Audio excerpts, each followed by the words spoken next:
하나님의 말씀 찾아봅니다. 시편 6편입니다. 시편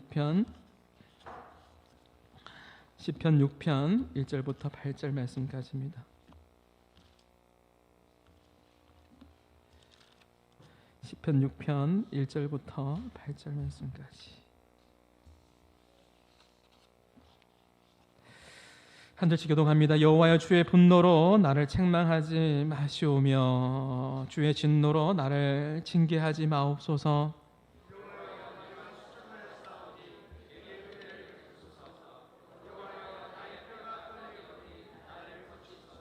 나의 영혼도 매우 떨리나이다. 여호와여, 어느 때까지이니까?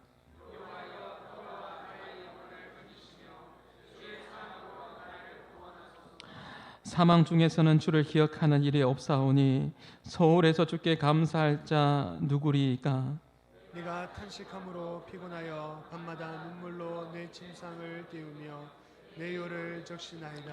내 눈이 근심으로 말미암아 새하며 내 모든 대적으로 말미암아 어두워졌나이다. 악을 행하는 너희는 다 나를 떠나라. 여호와께서 내 울음소리를 들으셨도다. 아멘. 네, 오늘 말씀의 제목을 한번 읽어보겠습니다. 여호와여, 내게 은혜 베푸소서. 여러분, 하나님의 은혜가 필요하죠? 여호와여, 내게 은혜 베푸소서. 지난주 금요일에 노회에서 주관하는 전도 동력 세미나에 교인들과 같이 함께 참석을 했습니다. 강사 목사님들이 대단해요. 얼마나 열정적인지, 얼마나 강의를 잘하는지 모릅니다. TV에도 나오시는 분들이잖아요. 김문원 목사님, 이수원 목사님, 정은성 목사님, CTS 방송에 나와서 강의도 하시는 분들인데요. 정말 대단했어요. 그분들이 강의하는 거 보니까요. 제가 비교 안 하려고 했는데 비교가 되더라고요. 너무너무 강의를 잘하시고요, 열정적으로 해주시는 거예요. 제가 저분들보다도 비교 안 하려고 했는데 비교가 됐으니까 비교해봤어요. 저분들보다 내가 더 탁월한 건 뭘까? 없어요. 없습니다. 김문원 목사님보다 탁월할 수가 없습니다. 이수원 목사님보다 더 탁월할 수가 없습니다. 없는데 가만히 생각해 보니까 있더라고요. 하나님께서는 깨닫게 해주시는 은혜가 있습니다. 그분들보다도 제가 젊습니다. 비교해 보니까 젊어요. 그리고 또 그분들보다도 제가 죄송합니다. 그분들보다 아무리 비교해봐도 그분들보다 제가 잘생겼더라고요. 그분들보다 훨씬 잘생겼더라고요. 하나님의 위로하심이 제가 있어서 얼마나 감사했는지 모릅니다. 근데 그분들의 열정과 그분들의 강의를 따라갈 수가 없는데요. 마지막 강의했던 분이 누구냐면 정은성 목사님이신데, 목사님께서 이제 금요일날 강의하시고 내려가면서 저한테 전화를 주셨어요. 그러면서 한마음 교회를 위해서 기도할게. 그분이 강의하다가 수많은 교회들이 있었지만 강의하면서 한마음 교회 화이팅 이렇게 해주셨거든요. 얼마나 제가 위로를 받았는지 모릅니다. 목사님께서 전화를 주셔가지고 한마음 교회 화이팅 하면서 또 말씀해 주시기를, 좀 부끄럽지만 있는 그대로 이야기할게요. 그분이 경상도 분이거든요. 내가 이 목사 아는데 한마음 교회는 경상도 말로 부흥할 끼다. 부흥할 끼다. 그렇게 이야기해 주시는 거예요. 네. 정말 열정적으로 강의를 하시는데 그 힘이 도대체 어디서 나올까요? 정말 하나님의 은혜가 아니면 할 수가 없는 거예요. 한마음교회 화이팅 했던 그 목사님은요, 이번 주 바로 또 부흥 집회가 잡혀져 있고 굉장히 바쁜 분들이에요. 그리고 김문호 목사님은 오후에 그 강의하시고 저녁에 집회가 있는 분들이에요. 바로 강의하고 기타 차고 또 다시 경상도로 내려가셔야 되는 거예요. 그렇게 바쁜 일정 가운데서도 그렇게 할 수 있는 체력과 힘이 어디에서 나오는가? 하나님께서 힘을 주신 줄 믿습니다. 빌립보서 4장 13절 말씀 시작. 예, 그 말씀입니다. 내게 능력 주시는 자 안에서 내가 모든 것을 할 수 있느니라. 누가 능력 주신다고요? 하나님께서 힘을 주시기 때문에 이 모든 것을 할 수 있는 것이죠. 제가 필리핀에 있을 때요, 사역할 때요, 제가 요즘에 이상하게도 선교지에 가고 싶은 마음이 자주 그 마음이 들어요. 그렇다고 해서 제가 내려놓고 선교지에 가겠다는 말은 아닌데요, 필리핀 그 아이들이 너무너무 생각이 많이 납니다. 그 아이들에게 썬데이 스쿨 예배 드릴 때 보면요, 그 아이들이 막 신발이 없는 아이들이 막 달려와서 막 목사님 저에게 안기기도 하고요, 같이 함께 예배 드리는 그 모습들이 생각이 나는 거예요. 여러분 상상해 보십시오. 제가 있었던 그곳에서 예배를 드리는데, 그곳의 예배당은요, 필리핀 예배당은요, 이 예배당에 우리 예배당 너무 좋죠? 우리 예배당의 3분의 1도 되지 않는 예배당이에요. 3분의 1도 되지 않은 그 예배당이에요. 약 300명, 많게는 500명까지 와요. 500명이 들어와요. 상상이 안 되죠? 꽉 차요. 강대상까지 앞에까지 나와가지고요, 뜨겁게 찬양한다고요. 얼마나 냄새가 많이 나는지 모릅니다. 솔직한 말이에요. 그런데요, 예배 드릴 때는 하나님의 은혜가 임하니까 냄새가 나지 않고요, 그 영혼이 너무 귀하게 보이는 거예요. 우리 필리핀 그 아이들이 타는 동네들은요, 제가 있던 곳은요, 가가얀 데오르라고요. 제가 있었던 그곳은 민다나오 섬에 있는데 모슬렘 본부가 있는 곳입니다. 좀 위험한 지역이었어요. 근데 그 아이들이 와서 예배를 드리는데요, 정말 열정적으로 그렇게 예배를 드리거든요. 그 아이들이 보고 싶어요. 좀 보내주면 안 될까요? 보고 싶어요. 그 아이들을 보고 싶은 분이 또 계셨는데, 지금은 소천하셨어요. 천국에 가셨는데, 우리 교단의 총회장까지 역임하셨는데, 그분은요, 뭐 정치적으로 그런 분이 아니고 굉장히 영성이 탁월했던 분이에요. 정말 기도 많이 하셨던 분이거든요. 그분이요, 암에 걸리셨어요. 간암에 걸리셔서 이제 제가 있던 곳에 1년 전에 오시고, 그리고 1년 후에 돌아가셨거든요. 제가 필리핀에 있으면서 제가 한국으로 못 갔기 때문에, 그분이 씨를 뿌린 수많은 사람들이 있었기 때문에 그분들을 모아놓고, 필리핀 사람들을 모아놓고 제가 장례 예배를 필리핀에서 드렸습니다. 그분이 필리핀 아이들이 너무 보고 싶었던 거예요. 필리핀 사람들이 너무 보고 싶었던 거예요. 그래서 아픈 몸을 이끌고 그렇게 오셨어요. 오셨는데 겨우 비행기 타고 오신 거예요. 오셔가지고도요, 방에 누워 계셨다가 밥 먹을 때만 겨우 앉아서 밥을 먹고 다시 누워 있다가, 그 영혼들이 보고 싶어서 온 거예요. 근데 그 마음 가운데 천상 목사님이잖아요. 목사님은 뭐 하고 싶어요? 설교하고 싶어요. 말씀 전하고 싶어요. 근데 체력은 안 되는데 말씀을 전하고 싶은 거예요. 그래서 저한테 부탁을 하는 거예요. 집회 한번 하면 안 될까? 목사님, 그 체력으로는 안 될 것 같은데요. 아니, 괜찮아. 나 집회하고 싶어. 내가 설교하다가 죽는 한에 있어도 나 집회하고 싶어라고 이야기했어요. 그래서 필리핀 현지인들하고 거기 모았습니다. 집회를 하는데요, 참 놀라운 일이 벌어졌습니다. 약 2시간 동안요, 굉장히 짧게, 보통 필리핀 우리 예배 드릴 때, 우리 아이들이 찬양할 때 보통 1시간도 찬양하거든요. 1시간도 찬양하는데, 우리 목사님 건강을 살피면서 찬양 한 30분 정도만 하자, 그렇게 부탁을 드리고요.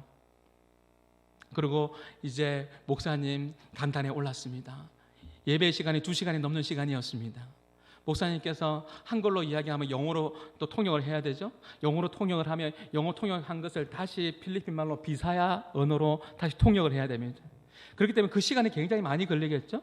시간이 많이 걸림에도 불구하고 비행기 겨우 타고 오셨어요. 누워 계셨어요. 밥 먹을 때만, 죽 먹을 때만 일어나셨어요. 그리고 또 누우셨어요. 그런데 천상 목사님인 것 같아요. 하나님의 말씀이 선포되는데 어디서 그렇게 힘이 나는지 모릅니다. 어디서 그렇게 힘이 나는지요. 그리고요, 하고 싶은 이야기 다 하시더라고요. 무슨 이야기 하냐면, 한국에서 말하기 힘든 부분도 이야기 하시더라고요. 통역하기 힘들었습니다. 막 이런 거예요. 내가 간암에 걸린 거는, 내가 암에 걸린다, 미국에서 스트레스성 간암이라고 판정을 받았는데, 내가 암에 걸린 거는 전부 다 성도들 때문이에요. 선교사님들한테 잘하세요, 이런 이야기 하시는 거예요. 그런데 힘있게, 어디서 힘이 나오는지 모르겠는데, 서 있는 것 자체가 기적이에요. 서 있는 것 자체가 기적인데, 그렇게 설교하시고, 그리고 난 후에 딱 1년 후에 하나님께서 그렇게 불러가 주셨어요.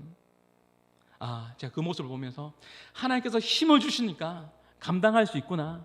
하나님께서 은혜를 주시니까 그렇게 암 말기에도 이렇게 강력한 메시지가 나오는구나 라는 것을 제가 보았습니다. 우리가 인생을 살다 보면요, 감사한 일도 있지만 때로는 엄청난 무거운 짐들이 우리의 삶 가운데에 그렇게 다가올 때가 있습니다. 얼마 전에 우리 교인의 기도의 제목이었습니다. 감사의 제목이 올라왔는데요, 그거 보면서 참 감사했습니다. 우리의 힘으로, 우리의 능력으로 되는 게 아니죠. 사업장 뒤에 불이 났는데요, 불이 났는데 7동을 태워가는 거야. 불이 진압이 안 되는데, 진압이 되는데 어디요? 내 사업장 바로 앞에서 하나님 어떻게 해요? 어떻게 해요? 간절히 그렇게 그런 마음 가운데 있는데 사업장 바로 앞에서 그 불이 진압이 되었다라는 것이죠. 그러면서 하나님 앞에 감사함으로 나갑니다. 우리가 인생을 살다 보면요, 우리의 힘으로, 내 힘으로 감당이 안 될 때가 있어요, 없어요? 건강에 문제가 찾아오고, 사업에 뱅크럽이 찾아오고, 부도나는 상황이 찾아오고, 어려운 상황들이 찾아오고요, 어쩔 수 없는 상황들이 우리 삶 가운데 찾아와요. 찬송가의 가사처럼 무거운 짐을 나 홀로 지고 견디다 못해 쓰러질 때, 정말 무거운 짐 때문에 견디다 못해서 쓰러지는 그런 상황이 찾아온다는 것이죠. 그럴 때 우리가 어떻게 해야 돼요? 힘들면 힘들수록, 어려우면 어려울수록 우리는요, 어떻게 해야 되죠? 하나님 앞에 긍휼을 구하면서, 하나님의 도우심을 구하면서, 주의 얼굴을 구하면서 그렇게 나아가야 된다라는 것이죠. 오늘 시편 6편은요 다윗의 참회시입니다. 여러분 주보에 보면 참회시 나와 있지 않습니까? 시편에 보면 7편의 참회시가 나오는데요, 그 중에서 시편 6편은 다윗의 첫 번째 참회시입니다. 하나님 앞에 회개하며 기도하는 것이죠. 종교개혁자 마틴 루터가요 이렇게 이야기했습니다. 시편 6편은 이 다윗이 육체와 영혼의 건강을 위한 회개시다. 다윗이 회개하는데 그것은 뭐냐면 육체와 영혼의 건강을 위해서 하나님 앞에 회개하면서 지은 시다라고 그렇게 루터가 이야기했습니다. 왜냐하면 지금 다윗이 그의 죽음 직전에 놓여져 있는 상태거든요. 하나의 말씀을 볼까요? 2절에 보니까요, 다윗의 상태가 어떻습니까? 뭐라고 고백하고 있죠? 2절에 보니까 여호와여 내가 수척하였사오니 내게 은혜를 베푸소서. 하나님의 은혜가 아니면 살 수 없는 거예요. 은혜 아니면 살아갈 수 없는 상황이 지금 다윗의 상황인 거예요. 그래서 은혜를 부어달라고 고백하고 있는 거죠. 그러면서 고백합니다. 2절에 뭐라고요? 여호와여 나의 뼈가 떨려오니, 내 뼈가 떨리오니 나를 고쳐주세요. 내 뼈가 떨립니다 라고 고백하는 거죠. 3절에 보면 나의 영혼도 매우 떨리나이다. 내 육신도, 내 영혼도 죽을 것 같은 고통이, 두려움이 언섭해 오는 거죠. 그런 상황 가운데 하나님의 은혜가 필요합니다. 하나님의 은혜 가운데 나를 붙잡아 주옵소서라고 그렇게 고백하고 있는 거죠. 그 고백이 4절입니다. 4절 한번 읽어볼까요? 4절 여호와여 돌아와 나의 영혼을 건지시며 주의 사랑으로 나를 구원하소서. 이 다윗의 이 고백을 현대인의 성경으로 읽어보면 여호와여 오셔서 나를 구하소서. 여호와여 오시옵소서. 나에게 오셔야만 합니다. 지금의 상황에서 주님 오셔야만 합니다. 오시옵소서. 주의 변화없는 사랑으로 나를 건져주옵소서. 변화없는 사랑으로 나를 건져주옵소서. 다윗은 지금 언약의 신실하신 하나님, 약속의 신실하신 하나님, 변화없는 사랑에 풍성하신 그 하나님을 기억하면서 오셔서 나를 건져주옵소서, 오셔서 나를 구해주옵소서라고 그렇게 하나님을 전적으로 의지하며 나가고 있습니다. 사랑하는 성도 여러분, 우리가 어려운 일을 당할 때요, 나를 건져 주옵소서, 예수님을 전적으로 의지하는 것이 당연한 것 같아도 그렇게 잘 하지 않습니다. 사람들은 힘들면 힘들수록 하나님을 찾고 하나님 앞에 금식하고 하나님 앞에 엎드리고 하나님의 뜻을 찾고 하나님의 얼굴을 구해야 되는데, 힘들면 힘들수록 솔직한 고백이라면 우리가 어떻게 해야 합니까? 하나님을 찾기보다는 사람을 의지하고 어떤 방법을 찾고 어떤 이것을 해결할 수 있는 방법이 뭘까? 권력을 찾고 그렇게 하지 않습니까? 그러나 그리스도인들은요, 어려운 일을 당할 때 더욱더 예수님을 의지해야 될 줄 믿습니다. 제가 늘 강조하지만 설교하기에 있어서 반복을 두려워하지 말라라는 말이 있습니다. 그만큼 말씀대로 살지 않잖아요. 최악의 성도는 제가 뭐라고 이야기했습니까? 최악의 성도는 이런 사람이다라고 제가 이야기한 것 같습니다. 했습니다. 최악의 성도는요, 고통이 있는 사람이 아닙니다. 누구나 다 아픔이 있고 누구나 어려움을 당할 수 있습니다. 다윗처럼 2절과 3절에 수척하였사오니 나의 뼈가 떨립니다. 하나님, 내가 뼈가 떨립니다. 내 영혼이 매우 떨립니다. 어떻게 해야 될지 모르겠습니다. 고통받는 상황은 누구나 다 올 수 있습니다. 고통이 최악이 아니라 최악의 성도는 뭐냐면 어려운 상황 속에서도 침묵하는 것입니다. 가만히 있는 것입니다. 고통보다 더 무서운 것이 뭐라고요? 그래서 제가 늘 말하지 않습니까? 고통보다 더 무서운 것은 침묵하는 것이다. 가만히 있는 것이다. 고통이 임하고 어려움이 임하면 어떻게 해야 돼요? 하나님 살려주세요. 하나님 도와주세요. 하나님 그 불을 막아주세요. 하나님 함께 해주세요. 하나님을 의지하면서 나가야 되는 것이죠. 가만히 침묵하면서 기다려서는 안 되는 거예요. 오늘 다윗처럼 어려운 상황 속에서도 하나님을 바라보면서 하나님 앞에 참회하며 기도하며 나가야 된다는 것이죠. 오늘 시편 6편은요, 다윗의 무슨 시라고요? 참회시입니다. 참회시. 하나님 앞에 회개하며 나가는 것입니다. 다윗이 어떤 문제인지 주석가마다 다 다르지만은 분명한 것은 지금 다윗이 고통 가운데 하나님 앞에 눈물로서 호소하고 있는 것은 맞죠? 어떤 문제인지는 잘 모르지만, 어떤 아픔인지는 잘 모르지만 뼈가 뚫리는 고통이 맞잖아요. 그래서 다윗이 지금 어떻게 하고 있어요? 6절부터 8절 말씀에 보면 다윗이 하나님 앞에 어떻게 반응하고 있죠? 6절입니다. 내가 탄식함으로, 탄식이 절로 나올 것 같아요. 내가 탄식함으로 피곤합니다. 피곤하여 밤마다 눈물로 내 침상을 띄우며 내 요를 적시나이다. 그런 분 계세요? 오늘 혹시 예배를 드리면서 밤마다 울고 계시는 분이 있어요. 하나님 어떻게 해요? 내 뼈가 떨립니다. 하나님, 내가 하나님을 느낄 수가 없네요. 저에게 영적인 문제가 있는데 어떻게 해요? 그렇게 우시는 분이 계신가요? 7절에 보니까 내 눈이 근심으로 말미암아 새하며, 얼마나 힘들었으면, 얼마나 고통스러웠으면, 나이가 들어서 눈이 새하고 눈이 어두워지는 게 아니라 지금 당하고 있는 그 아픔 때문에, 지금 당하고 있는 그 고난 때문에, 지금 당하고 있는, 하나님께서 아시겠죠? 하나님과 나와의 관계 속에 제 문제는지는 모르겠습니다. 다윗과 하나님과의 관계 속에서 말해요. 그것으로 인하여, 근심으로 인하여 말미암아 눈이 멀어지네요. 얼마나 고통스러웠을까요? 그러면서 8절에 보면 악을 행하는 너희는 다 나를 떠나라, 다 나를 떠나라 선포하고요, 여호와께서 내 울음소리를 들으셨도다. 분명한 것은요, 어떤 문제인지는 모르겠지만 다윗이 밤마다 눈물을 흘리면서 아파하고 있다는 거예요. 그러면서 하나님 앞에 참회시로 그렇게 회개하며 기도하며 나가고 있다는 것이죠. 다윗의 눈물의 기도에서 무엇이 느껴집니까? 다윗이 정말 회복하고 싶은 부분이 뭘까요? 종교개혁자 마틴 루터의 말을 인용해보면 육체와 영혼의 건강을 위한 회개의 시라면 다윗이 그렇게 밤마다 눈물을 흘렸던 그것이 무엇일까요? 자기 자신에게 육체적인 것이든지 영적인 것이든지 자신의 영혼 가운데 아픔이 있는 거죠? 이것으로부터 하나님 자유하게 해주십시오, 회복시켜 달라고 그렇게 기도하는 거죠. 회복시켜 달라고. 다윗의 눈물의 기도는 결국 하나님의 마음을 감동시킵니다. 눈물의 기도에 능력이 있는 줄 믿습니다. 히스기야가 죽게 되었을 때요, 그가 눈물로서 하나님 앞에 기도하잖아요.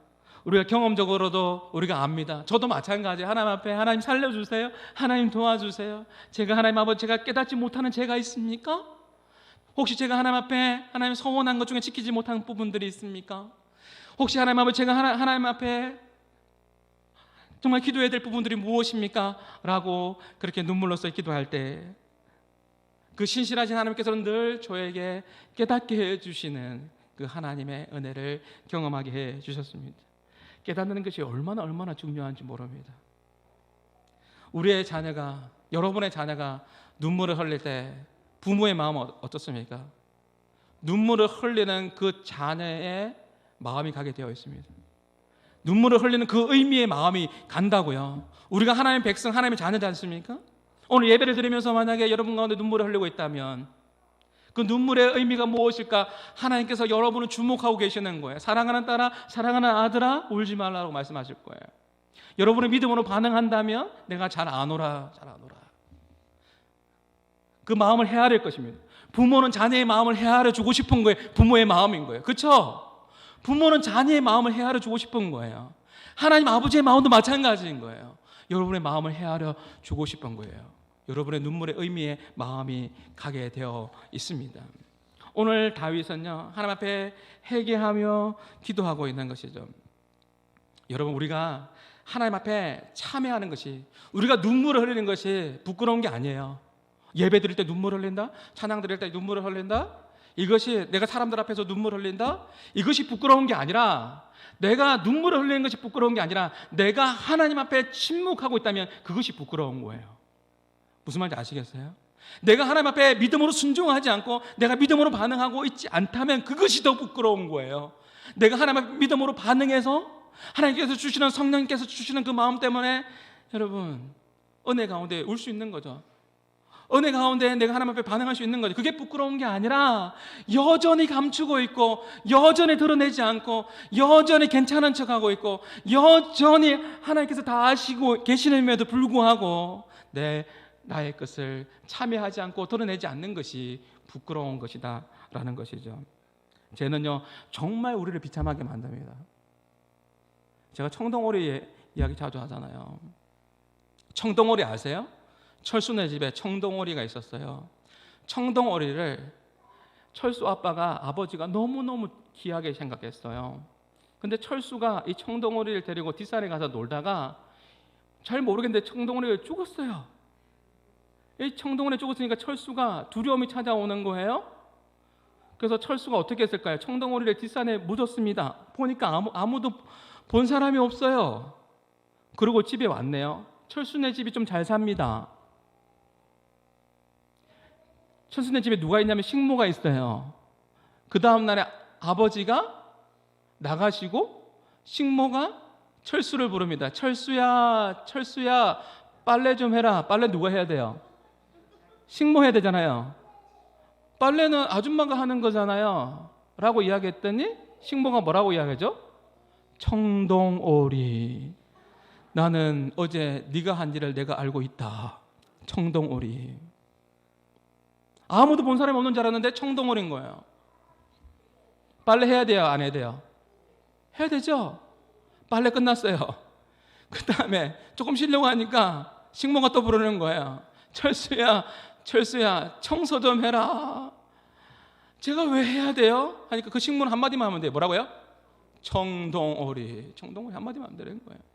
죽을 것 같은 거예요. 빨래 해야 돼요. 청소해야 돼요. 설거지도 해야 돼요. 청소도 해야 되고 너무 힘든 거예요. 이러다가 하루 지나고 이틀 지나고 3일 지나고 지나는데 이러다가 정말 죽겠는 거예요. 그래서 철수의 마음 가운데 선한 마음이 들어왔습니다. 어떤 마음요? 아버지에게 이야기해야 되겠다. 아버지에게 이야기해야 돼. 그래서 아버지에게 찾아갔습니다. 아버지, 사실은요 제가 청동오리, 아버지가 그렇게 아끼는 청동오리를 뒷산에 같이 데리고 놀다가 잘 모르겠는데 이 청동오리가 죽었어요. 그래서 제가 이렇게 뒷산에 묻었습니다 하니까 그 아버지가 뭐라고 했을까요? 사랑하는 아들아, 나는 다 알고 있었다. 네가 나에게 와서 그렇게 말해주기를 기다리고 있었는데 너무나 고맙다 아들아. 너무나 고맙다 아들아 하면서 그 아들을 안아주죠. 아무것도 모르는 식모, 아무것도 모르는 그 식모가 그 다음날에 철수를 부릅니다. 철수야, 빨래하라, 설거지하라, 청소하라 합니다. 그때 이제는 철수가 당당한 겁니다. 자유한 겁니다. 이미 아버지에게 다 이야기했습니다. 그렇지 않습니까? 그래서 철수가 뭐라고 이야기했을까요? 아줌마, 우리 아빠가 아줌마 나가래요. 상황이 역전돼 버렸습니다. 완전 역전돼 버렸습니다. 제가 뭘 이야기하려고 하는지 아시겠습니까? 내 마음 가운데 여전히 청동오리가 있습니다. 올무가 있습니다. 사단이 우리 가운데 청동오리 한마디, 이 한마디로 올무가 되어서 사로잡는 부분들이 있다는 것이죠. 이것을 아버지께 가져가서 이것을 내어놓으십시오. 풀어내어 놓으십시오. 그러할 때 참된 자유가 임하고 회복함이 여러분 가운데 임하게 될 줄 믿습니다. 다윗 시편 51편에 보면 그렇게 고백하지 않습니까? 저는 여러분들이 신앙생활 할 때 행복하게, 기쁘게, 즐겁게 신앙생활 할 수 있기를 주님의 이름으로 축복합니다. 다윗이 그렇게 고백했습니다. 시편 51편에 보니까 그 구원의 기쁨을 내게 회복시켜 주옵소서. 그 구원의 즐거움을 회복시켜 주옵소서. 예수 믿는 기쁨이 있는 거예요. 예수 믿는 즐거움이 있는 거예요. 여러분, 내가 예수님을 믿는다고 하면서 교회를 다닌다고 하면서 직분과 상관없이 내 마음에 기쁨이 없다? 점검하십시오. 점검하십시오. 구원의 기쁨이, 구원의 즐거움이 있는 거예요. 예수 믿는 것은 신나는 겁니다. 행복한 것입니다. 즐거운 것입니다. 내가 하나님과의 관계가 되어 있으면 즐거운 것입니다. 기쁜 것입니다. 행복한 것입니다. 그렇기 때문에 청동오리를 마음에 안고 살지 말고 그것을 가지고 주님 앞에 나아가서 감회 용서하십시오. 늘 지금 제가 몇 주째 이야기하고 있습니까? 감회 용서가 뭐라고요? 이건 다른 교회 아무도 이야기하지 않습니다. 제가 만든 용어니까요. 감회 용서가 뭐라고요? 감사하십시오. 회개하십시오. 용 뭐라고요? 용서하십시오. 사랑하십시오. 내 마음에 여전히 청동오리 가지고 살지 말고 이것을 주님께 가지고 나갈 때 자유함이 있습니다. 은혜가 있습니다. 구원의 기쁨이 있습니다. 즐거움이 있습니다. 신앙생활을 하면서 여전히 그렇게 힘들게 한다면 얼마나 하나님 보시기에 마음이 아플까요? 목사님 저도 마찬가지. 오늘 아침에 너무너무 힘들더라고요. 일부 예배 때 너무너무 힘들더라고요. 체력이 안 되더라고요. 하나님, 그래서 제가 중간에 새가족 교육을 하고 새가족 교육 때 오늘 너무 힘들더라고요. 끝나고 제가 중간에 기도했어요. 하나님, 제가 너무 힘듭니다. 왜 그렇습니까? 저에게 좀 힘 좀 주십시오. 주여, 저에게 은혜를 베풀어 주옵소서. 아멘이십니까? 이것이 신앙생활인 거예요. 늘 저 높은 곳을 향해 갑니까? 제가 웃고 다녀야 됩니까? 그렇지 않잖아요. 우리의 마음이 그럴 수 있지 않습니까? 때로는 제가 연약함도 있는 거고 저도 설교를 잘 못할 수도 있는 거고 그럴 때마다 하나님의 도우심을 구하면 주님 깨닫게 해주십시오. 저에게 힘을 주십시오. 주여 성령을 부어 주옵소서. 제가 서저절에서 외치고 왔습니다. 안 들리던가요? 주여 은혜를 부어 주옵소서. 저에게 은혜가 필요한 겁니다. 그런 은혜를. 그러니까 2부 예배 때 더 잘하죠, 조 장로님. 우리 장로님 1부 때도 참석하시고 2부 때도 참석하시고 하나님의 은혜가 필요한 겁니다. 히브리서 11장 6절의 말씀에 보면요, 믿음이 없이는, 한번 읽어볼까요? 히브리서 11장 6절 시작. 믿음이 없이는 하나님을 기쁘시게 못하나니 하나님께 나아가는 자는 반드시 그가 계신 것과 또한 그가 자기를 찾는 자들에게 상 주시는 이심을 믿어야 할지니라. 신앙생활을 하면서요 꼭 기억하십시오. 하나님은 살아계신다. 반드시 그가 계신 것과 하나님은 살아계. 어떤 상황 가운데서 다윗의 상황이라 할지라도 뼈가 떨리고 영혼이 떨리는 그런 상황이라 할지라도 하나님은 살아계신다. 하나님 살아계신다. 그리고 자기를 찾는 자들에게, 하나님을 찾는 자들에게 상을 주신다. 하나님을 찾는 자들에게 은혜를 베풀어 주시는 분이신다. 우리에게 힘을 주시는 분이시다라는 것을 꼭 기억하면서 믿음으로 나아가는 우리 한마음의 모든 식구들이 다 될 수 있기를 주님의 이름으로 축복합니다. 오늘 설교의 제목이 뭐라고요? 여호와여 내게 은혜를 베푸소서입니다. 다윗은 알았던 것입니다. 골리앗 같은 세상 속에서 여러분 살아갈 때 여러분 다윗의 마음을 품고 나가십시오. 오늘 9절의 말씀을 방금 읽지는 않았지만 9절의 말씀을 자세히 보면 나에게 하나님께서 응답을 주셨고 또 앞으로도 하나님께서 응답을 주실 것이다 라는 고백입니다. 이것은 하나님께서 나에게 에베네셀의 하나님으로 함께 하셨고 앞으로도 임마누엘의 하나님으로 함께 하실 것이다 라는 고백이 되겠습니다. 또한 우리에게 있어서 이 고백은 뭐냐면요, 다윗을 통해서 알 수 있는 것은 뭐냐면 경험적으로 하나님께서 내 삶 가운데 지나온 모든 세월들 돌아보아도 그 어느 것 하나 주의 손길 안 미친 것 전혀 없네. 이것에 대해서 아멘이십니까? 아멘이라면 이 9절의 앞부분입니다. 그렇습니다, 주님. 그러면 그 다음은 하나님께서 신실하신 하나님께서 내 미래도 책임져 주실 것이다라는 것이죠. 다윗이 어떻게 골리앗 앞에 나갑니까? 과거에 물매로 사자와 또 곰을 물리쳤습니다. 그렇기 때문에 골리앗 앞에서도 두렵지 않은 거예요. 과거에 역사하신 하나님께서 골리앗 앞에서도 역사하실 것이다. 이 믿음으로 나아갔다는 것이죠. 여러분에게 가장 필요한 것이 무엇입니까? 말씀을 읽겠어요. 죽을 것 같은 다윗에게 가장 필요한 것은 다른 것이 아니라 주님 나에게 은혜를 베풀어 주옵소서, 은혜를 달라는 것이었습니다. 루터의 주석을 적용해 보면 마음과 육체적인 질병에서 그에게 가장 필요한 것은 하나님의 손길, 하나님의 만지심, 하나님의 은혜였다. 여러분 삶 가운데 가장 필요한 것은 무엇입니까? 하나님의 손길이 될 수 있기를 바랍니다.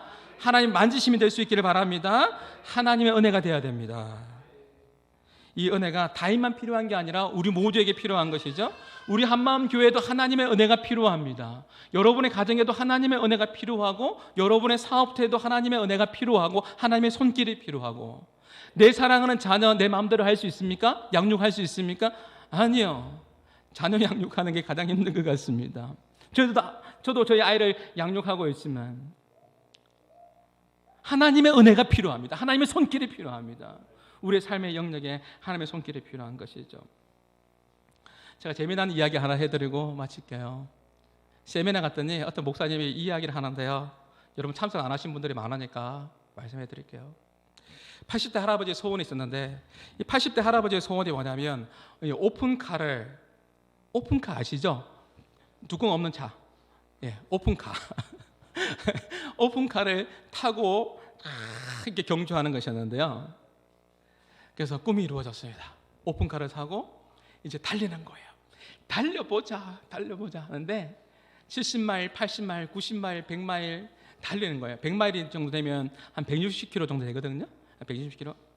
그래서 막 달리니까 누가 따라왔을까요?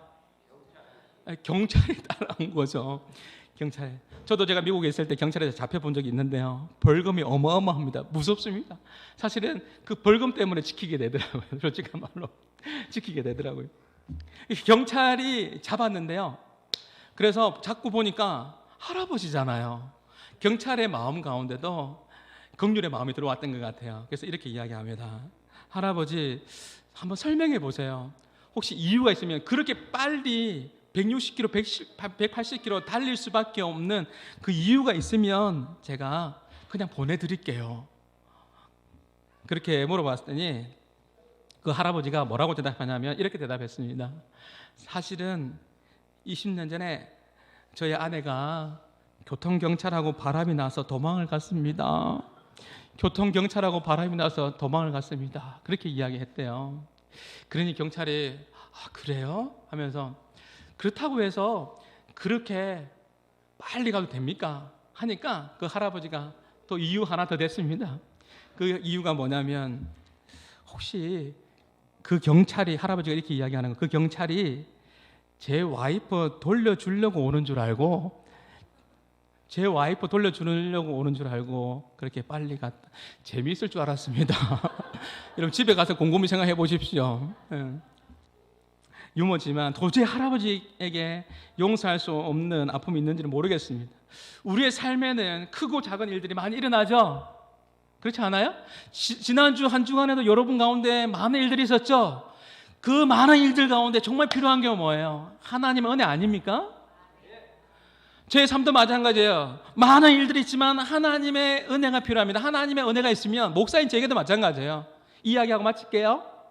하나님의 은혜가 임하면 그 성령의 충만함이라고 이야기하는데, 제가 하나님의 은혜가 임해서 성령의 충만하면 상황적인 이해함이 생기게 되는 거예요.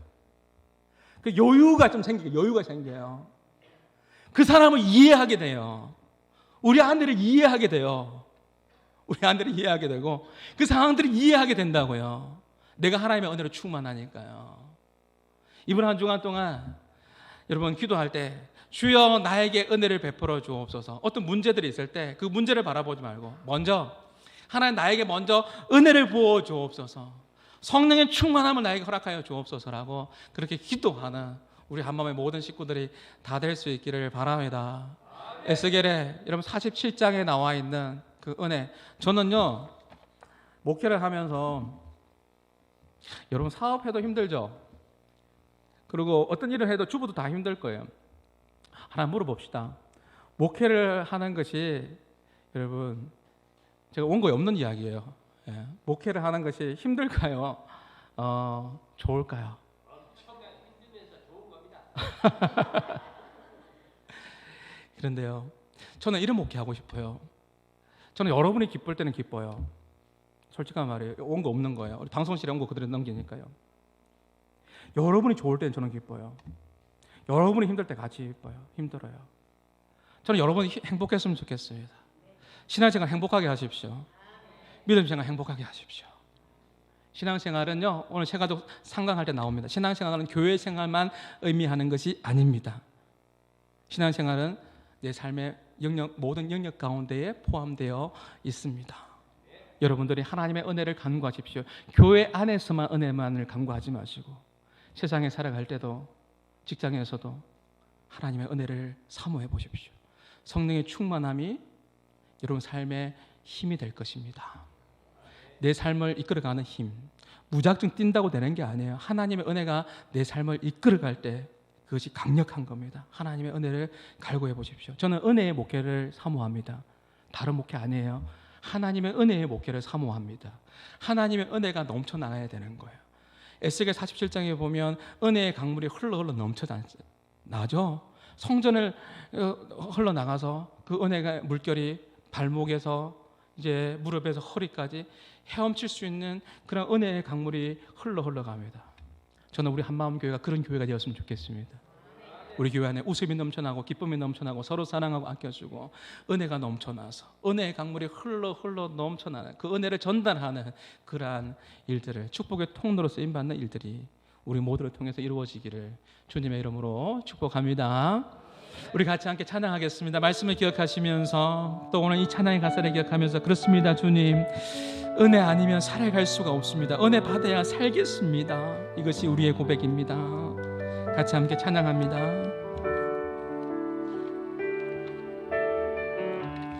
은혜 아니면 살아갈 수가 없네.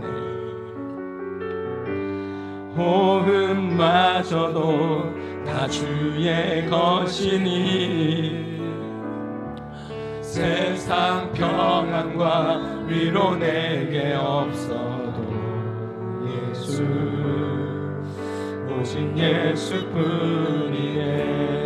은혜 아니면 살아갈 수 없습니다. 은혜 아니면 살아갈 수가 호흡마저도 오늘 살아가는 것도 하나님의 은혜입니다. 세상 평안과 위로 내게 없어도 예수 오직 예수뿐이네.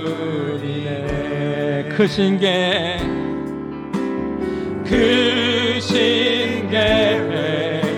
다 볼 수도 없고 작은 고난에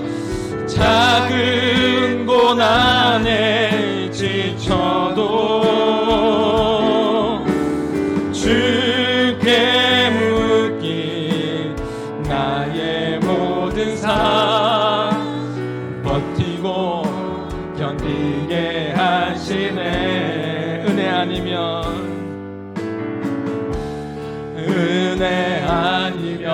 살아갈 수가 없네. 나의 모든 것